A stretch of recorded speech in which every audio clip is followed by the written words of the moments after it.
So again, taking up the question after a very brief break of a second. Which of the following matters on which a constitution amendment is possible only with the ratification of the state legislation not less than half of the states? तो question पढ़ने का तरीका होता है, जैसे मैं पढ़ रहा हूं अभी, तो एग्जाम में मैं इसको ऐसे ही पढ़ना चाहूंगा। कई बार जब हम तोड़ तोड़ के पढ़ते हैं ना, समझ ही नहीं पाते कि बोल क्या रहा है, इसलिए एक बार में पढ़ जाओ जब तक दिमाग पढ़ सकता है। कौन से ऐसे मैटर है जिनमें कॉन्स्टिट्यूशनल अमेंडमेंट पॉसिबल है, जिनमें स्टेट्स, आधे स्टेट्स अगर सपोर्ट नहीं करेंगे तो कुछ ना होगा, सीधी बात है।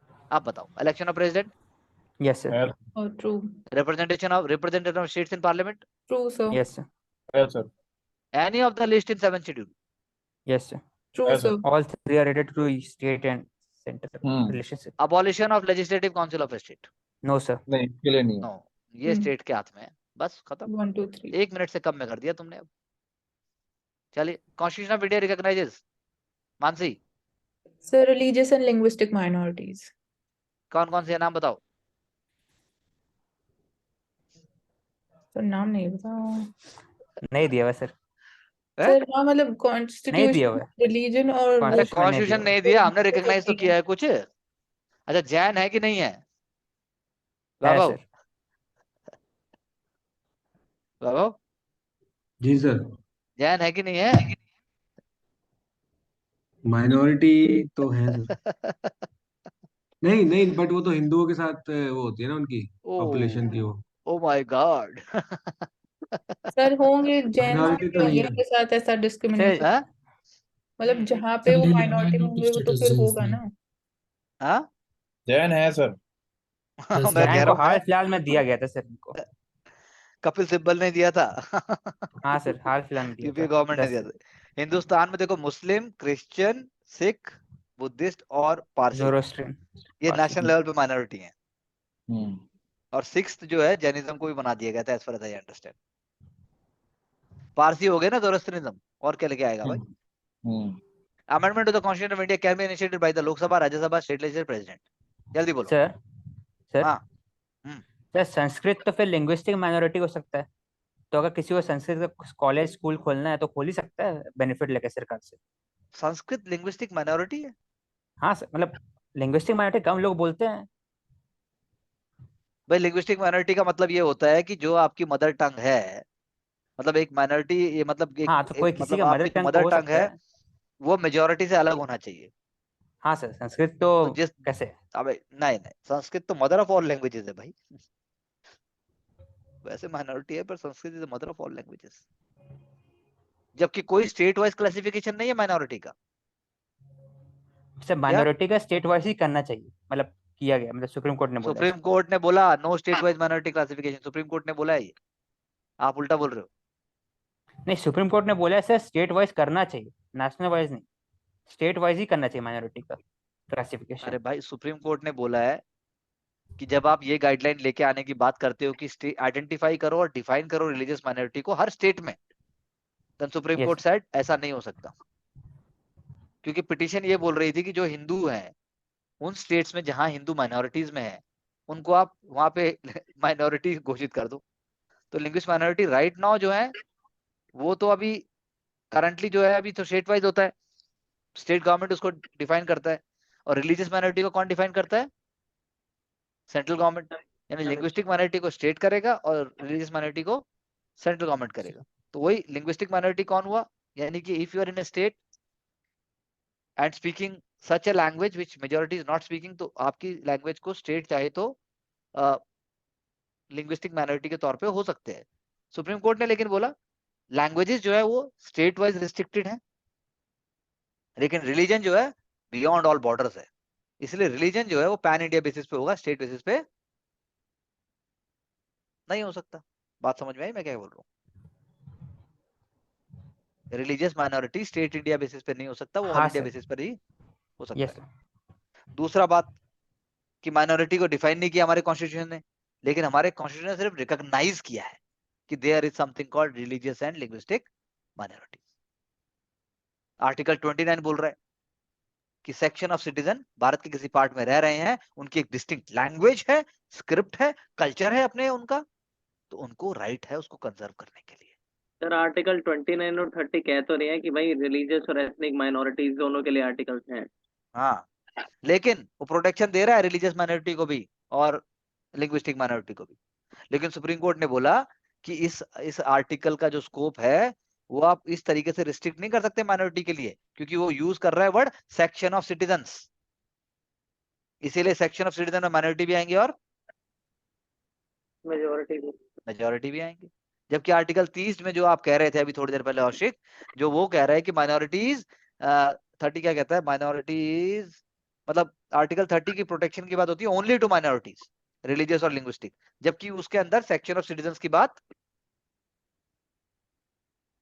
नहीं होती। तो article 29 says religious minorities as well as linguistic minorities, पर सेक्शन ऑफ सिटीजन्स की बात होती है। आर्टिकल 30 में ऐसी कोई बात नहीं होती, इसलिए article 30 is confined only to minorities. और इसीलिए article 350 B that talks about special officer for linguistic minorities. Article 350 B कौन अपॉइंट करता है उसको? प्रेसिडेंट होगा सर। प्रेसिडेंट करेगा, बिल्कुल सही बात है। इतनी सी बात आपको समझनी है। इसीलिए नेशनल कमीशन आया आपका, national commission for minorities act 1992 आया। उसने क्या बोला, भैया कोई भी कम्युनिटी सेंट्रल गवर्नमेंट जिसको चाहे उसको आप माइनॉरिटी बताओ, हम उसका पालन करेंगे। इसीलिए आपका जो है वो हो गया, नेशनल कमीशन फॉर माइनॉरिटीज बन गया। उसका एक चेयरपर्सन होता है, एक वाइस चेयरपर्सन होता है और 5 उसमें मेंबर्स होते हैं।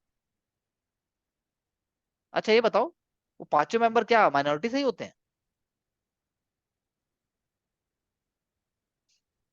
No sir. सर जरूरी नहीं है, लेकिन ऐसा नहीं। फॉलो किया था कन्वेंशन। हाँ, कन्वेंशन कहता है the 5 members including chairman must be from minority committees, या shall be from minority committees, I should say, not must, shall be. समझे? इसीलिए 18 दिसंबर भारत में हर साल माइनॉरिटीज राइट्स डे मनाया जाता है,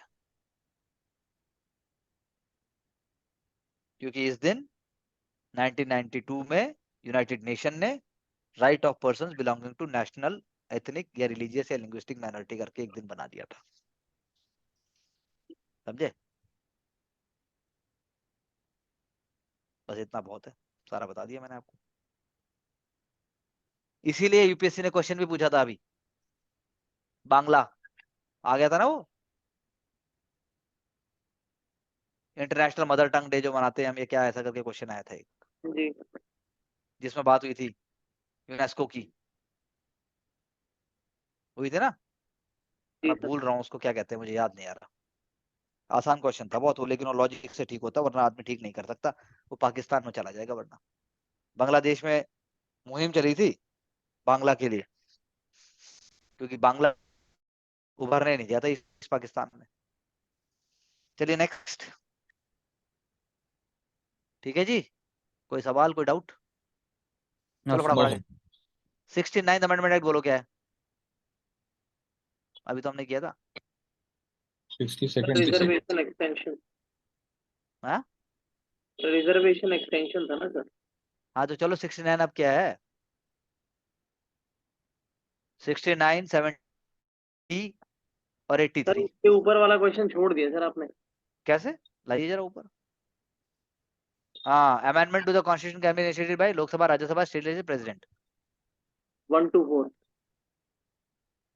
अच्छा, स्टेट छोड़ के बाकी सब इनिशिएट कर सकते हैं। जी मान से ठीक बोल रहे हैं ये? सर इनिशिएट तो लोकसभा राज्यसभा कर सकते हैं, बट रिकमेंडेशन चाहिए होती है प्रेसिडेंट की, तो I think Lok Sabha and Rajya Sabha होना चाहिए।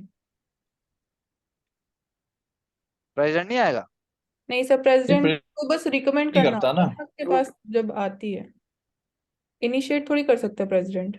आप बोलिए प्रवेश जी, क्या कहते हैं? सर क्यों नहीं कर सकते, ऐसी क्या फाउंडेशन है? हाँ, कहाँ लिखा हुआ नहीं कर सकता? औशिक। सर अगर कॉन्स्टिट्यूशनल अमेंडमेंट बिल लाना है तो वो दोनों हाउस ही लाएंगे ना, प्रेसिडेंट रिकमेंड कर, इनिशिएट हाँ थोड़ी कर सर, सकते हैं, प्रेसिडेंट हाउस में जाके 1 to थोड़ी होगा जाएगा। सर, लोकसभा राज्यसभा। अब बोलो भाई प्रवेश। नहीं सर, मैं तो कंफर्म करूंगा पहले। हाँ? कैन बी आप क्या कह रहे हो इनिशिएटेड लिखा औशिक? है तो उतना प्रेसिडेंट का पावर है ही नहीं। Can be initiated by the नहीं प्रेसिडेंट। सर, 100% नहीं है सर, 1 and 2 लोकसभा राज्यसभा है, प्रेसिडेंट इनिशिएट तो कर ही नहीं सकता ना सर कोई भी चीज। हाँ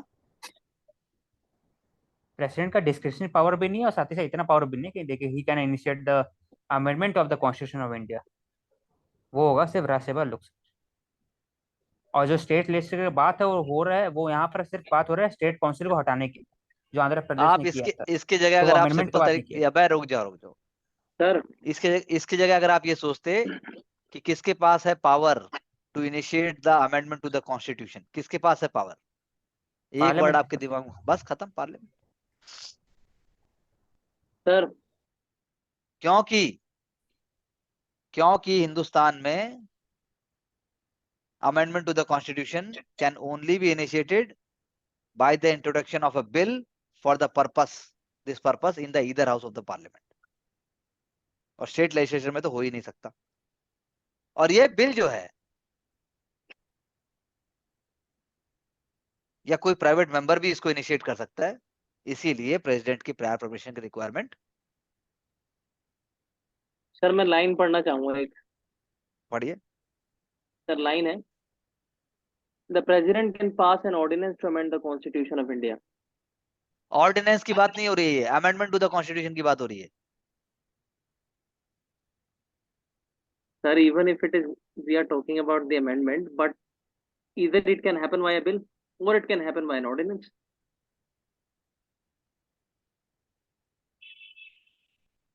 तो नहीं, आप उसको बात समझने की कोशिश कीजिए।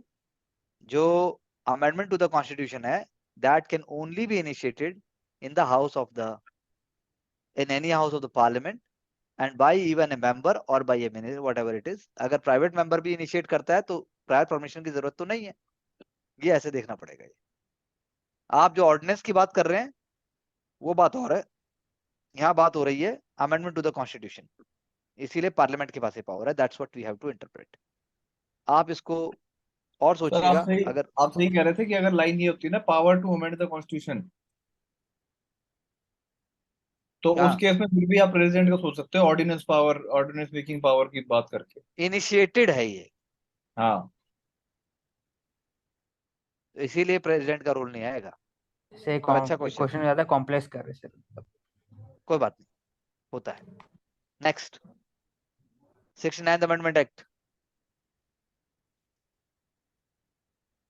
एनसीटी बोलिए। स्टेटस तो दिल्ली। हाँ 69 अमेंडमेंट एक्ट स्टेटस मिला था एनसीटी को, मतलब दिल्ली को। NCT Delhi, yes. हाँ, बहुत फेमस है ये तो। 75। 75 का तो सर ये है ना, स्टेट लेवल रेंट ट्रिब्यूनल, वो ये क्योंकि ऑप्शन ही वो है। हाँ? सर 1 और 4 में आंसर निकल गया था, मतलब देखना होगा सर। 75 क्या 75th है वही। 75 है, establishment of state level rent हाँ, state rent level tribunal, rent बिल्कुल। हाँ 1991 का है, बिल्कुल सही बात है। हाँ। उसके बाद 80th amendment act. 88 accepting the recommendation of 10th finance commission। तो ये टैक्सेशन से रिलेटेड है। हाँ बिल्कुल, टैक्सेशन से रिलेटेड है। तो यानी डी आ गया। अब एक ही रह गया आपका 83। 83 क्या है? रिजर्वेशन शेड्यूल कास्ट, ये पंचायत वाला जो ऑप्शन है वो। हाँ ऑप्शन बी है ना सर। सर ये 83। आंसर सिर्फ, सर इसमें सिर्फ आंसर सर एक से निकलता है, बस पहला वाला। हाँ हाँ बस। वो तो है ही, but we have to see कि बाकी कैसे हो रहा है। That's what we are seeing. हाँ सर वो तो फैक्ट। 83rd आपका है, कोई वही है। इट डज नॉट, मतलब नो आप कह रिजर्वेशन सकते फॉर हैं schedule caste Arunachal in Pradesh. हाँ, panchayat. No reservation for schedule caste in and panchayat in Arunachal Pradesh.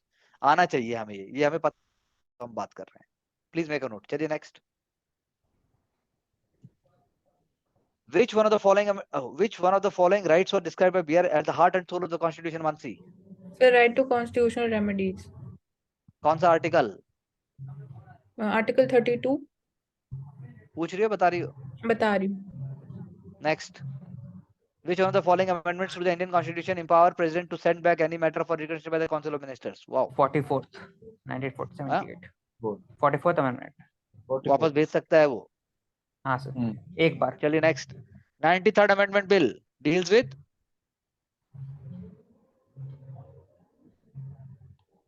Reservation of women है। हाँ, नहीं वो कहाँ से होगा? सोचिए सोचिए प्रवेश। ये हो सकता है कंटिन्यूएशन। सर बेसिकली ये उन्हीं के लिए है जो बैकवर्ड सिटीजन्स और माइनॉरिटी इंस्टीट्यूशंस है उनके लिए। ए होगा इसका आंसर, क्योंकि तो बाकी नहीं ए होगा। जी A. Allocation for more number of parliamentary seat ये नहीं है, 30% अभी तक नहीं हुआ है, और सर 6 to ए है 14 वाला डिफरेंट है, 93rd नहीं है। Continuation of reservation for backward seats backward classes in government employ. बिल्कुल, educational advancement social and educationally backward classes of citizens और schedule caste and schedule tribes in matter of admission of students. सही बात है। चलिए next, DPSP Ireland, Ireland, fundamental rights US, USA,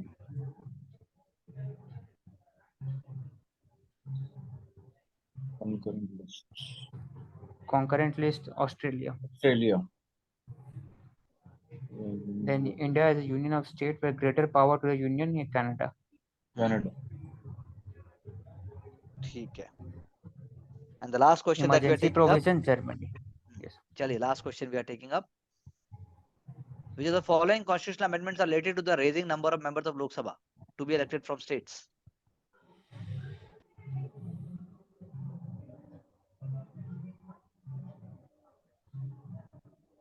Raising the member of Lok Sabha to be elected from states, क्या आएगा?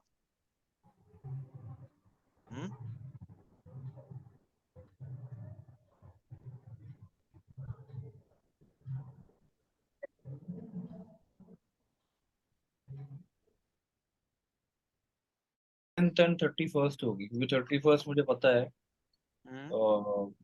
Lok Sabha seat से related था। 7th का मुझे आइडिया नहीं, बट क्योंकि यहाँ पे ऑप्शन नहीं है तो 7 31st ही होनी चाहिए। और किसी का कोई डाउट? सी है सर। है सी 7th जो है आपका क्या होना चाहिए और 31st क्या होना चाहिए? वो 31st तो सर वो सिंपली वही है रिजर्वेशन, मतलब वो सीट्स बढ़ाई गई थी 525 से 545। और 7th का मे बी सर सीट की बात है हल्की फुल्की, मतलब नहीं सर 7th डिफरेंट है सर। 7th तो मतलब ये कह रहा है कि जो सुप्रीम कोर्ट और हाई कोर्ट है। Extension of jurisdiction of high court to UTs. जी जी, तो ये आंसर तो नहीं होगा। लेकिन सर मतलब 31st तो है ही। 31st है ही। Okay, we will leave it here right now as such. We will work further on better ideas to fix it, but then wonderful questions, giving it to brainstorming, and also that helps us to revise certain facts, get back to our books, have a look at it. I hope you have made some notes also. We'll take it up briefly as long as you have done the questions again, and we'll take it further. Okay. Thank you very much. This is all for the day. We'll catch up soon.